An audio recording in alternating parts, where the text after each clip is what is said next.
Hi, I'm Nora Bachman. I'm a pediatric physical therapist, and I wanted to talk a little bit about W sitting. So, W sitting is when a child creates this W position with their legs.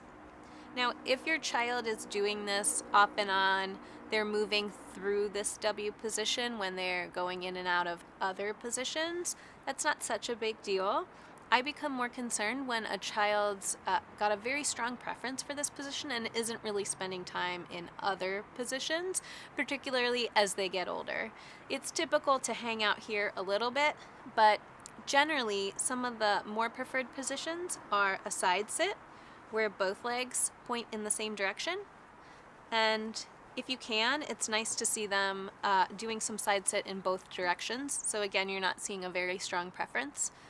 A long sit position is also a good one because that requires a little more strength. So one of the reasons why we don't love a W position is because it puts a lot of strain on the hips and knees in particular by placing those joints at their end range of motion. So it puts a lot of pressure on the soft tissue structures like the medial ligaments of the knee and a little bit in the hip.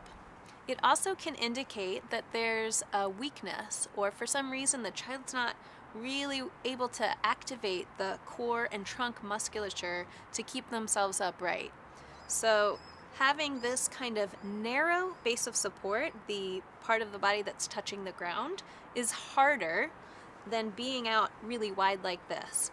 But it's not as functional. So if a child's in this position and they want to grab for something over here, it's a lot harder to reach because they're so splayed out, rather than if they were in a side sit position and they could do some rotation.